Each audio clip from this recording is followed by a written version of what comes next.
Salut, c'est Gérard Rolls.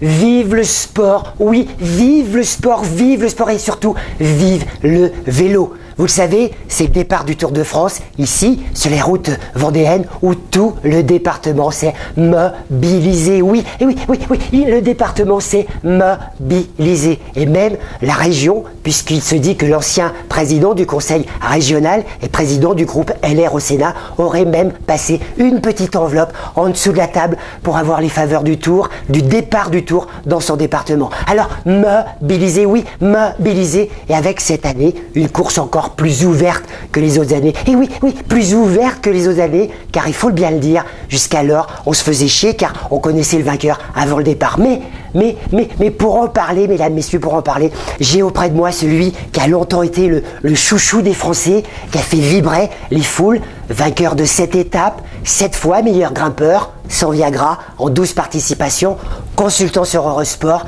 Je veux bien sûr parler de Richard Virenque. Oui, Richard, vous êtes à mes côtés, merci de vous être déplacé. Et ma première question est la suivante. Le dernier vainqueur français est Bernard Hinault, en 1985. Cette année, le Tour semble plus ouvert que jamais, un Tour, oui, magnifique, qu'on a vécu l'année dernière, un Tour plus ouvert, l'année dernière, des victoires avec Calmejade, Desmar, Bardet, la 3e place de Bardet, les 2 victoires de Barguil. Quelles sont pour vous les chances de victoire finale dans ce Tour de France? Quel est votre sentiment, Richard, sur ce Tour? Moi, pour la victoire finale pour un Français, moi, je suis très seringue. Surtout que depuis quelques années maintenant, les sponsors comme Amfetamina et Picuso, elles peuvent plus sponsorer dans le cyclisme. Maintenant, quand on regarde les courses, c'est l'ecstasy. Richard, vous parlez à mots couverts de dopage dans le peloton. Pourtant, on le voit chaque année, des coureurs se font prendre par la patrouille. Est-ce que vous pensez vraiment qu'on arrivera à enrayer ce phénomène où les tricheurs poussent le vice de plus en plus loin encore? J'espère bien qu'on va arriver de stopper l'hégémonie du drogué du peloton, parce que quand on voudrait bien avoir un tour propre à la tienne, Gérard.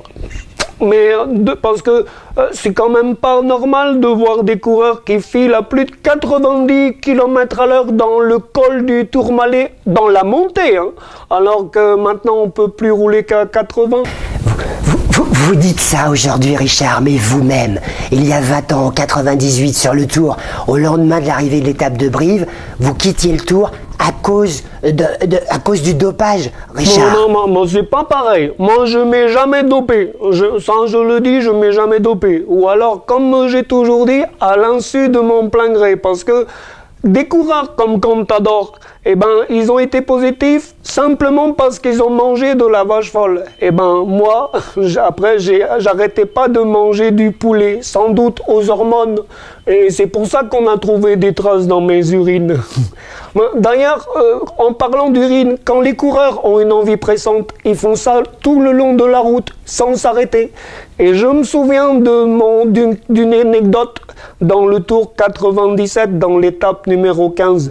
Bjarne, il avait pissé dans l'herbe. Et alors? Une vache a mangé l'herbe. Et alors? C'est la vache qui a gagné l'étape en solitaire. Merci, Richard. Alors, Chris Froome est en passe de rejoindre le palmarès des coureurs ayant gagné 5 Tours de France, au même titre que Jacques Anquetil, Eddy Merckx, Bernard Hinault, Miguel Indurain, puisqu'on a retiré les 7 tours d'Armstrong.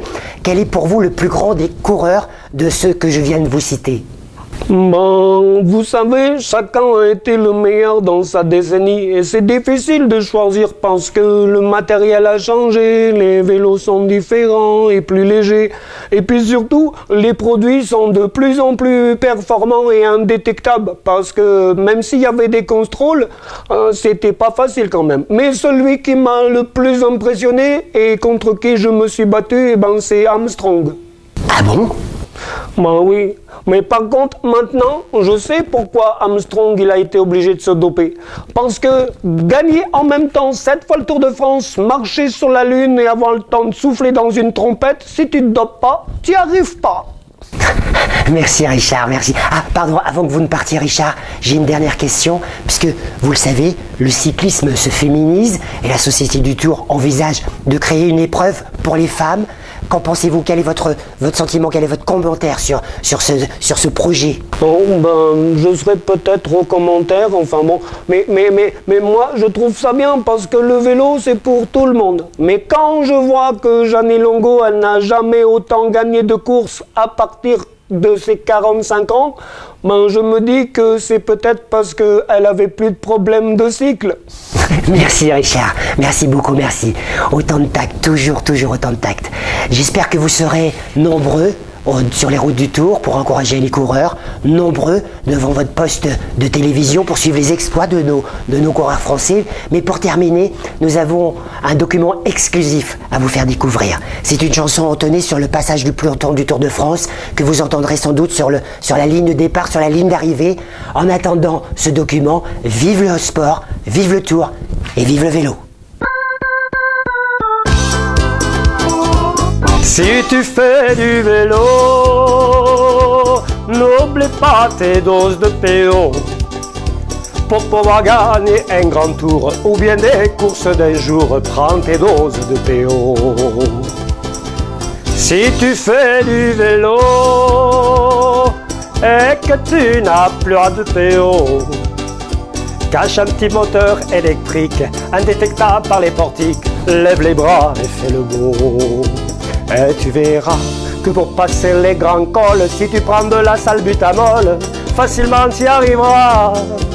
En cas d'absence ou de grosses défaillances, prends tes hormones de croissance, on ne les détectera pas. Si tu fais du vélo, prends aussi quelques corticos. C'est encore expérimental dans les domaines animaux. Mais qu'est-ce qu'on ne ferait pas pour un maillot? Si tu fais du vélo, tu ne peux pas gagner qu'avec de l'eau. Si par un contrôle tu es pris, l'UCI t'aura blanchi, la Sky te filera des tuyaux. Le vélo, c'est ça le